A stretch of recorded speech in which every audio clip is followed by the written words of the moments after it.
আসসালামু আলাইকুম, সবাইকে স্বাগতম আরও একটি নতুন ভিডিওতে।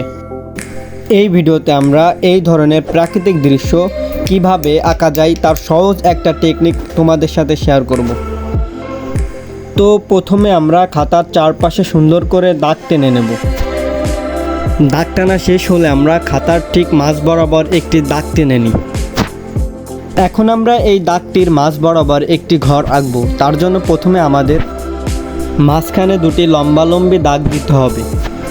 এখন এই দাগের উপরে একটি টান দিই, এই টানটির উপরেও আবার ছোট্ট করে একটি টান দিই। এখন পুরো প্রসেসটি কিছুটা এমন দেখাবে। আমরা এখন আগে যে টানটি দিয়েছিলাম সেটি বাইরের দিকে কিছুটা বর্ধিত করব। এখন দুই পাশ থেকে এভাবে মিশিয়ে দিলে আমাদের ঘরের চাল আঁকা শেষ হয়ে যাবে।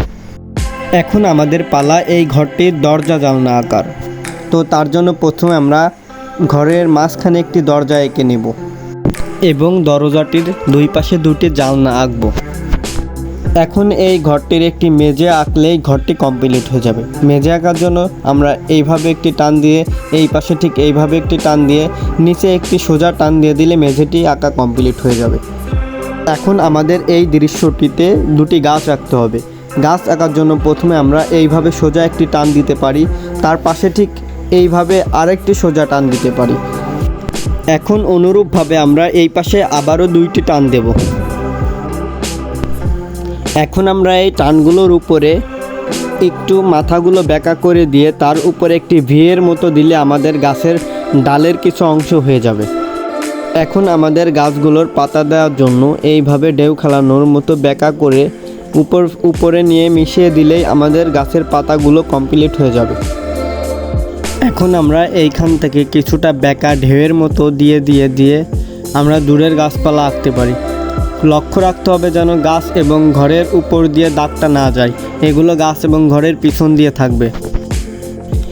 এখন আমরা এই ঘরটির উপরে একটি সূর্য আঁকবো। তার জন্য আমরা এইভাবে সুন্দর করে একটি গোল দিয়ে, গোলের চারপাশে কিছু ডট ডট দিলে আমাদের সূর্যটি হয়ে যাবে। সূর্য আঁকা হয়ে গেলে এখন আমরা ঘরের সামনে একটি রাস্তা আঁকবো। রাস্তা আঁকার জন্য আমরা ঘরের দরজা থেকে এই পাশে একটু বেঁকা করে টান দিব এবং ঘরটির দরজার এই পাশ থেকে আবারও একটি বেঁকা করে টান দেব। তাইলে আমাদের ঘরটির একটি রাস্তা আঁকা শেষ হয়ে যাবে। এখন আমরা এই কর্নার থেকে ঢেউ খেলানোর মতো কিছু টান দিতে পারি। সেমভাবে এই পাশে আমরা ঢেউ খেলানোর মতো টান দিতে পারি।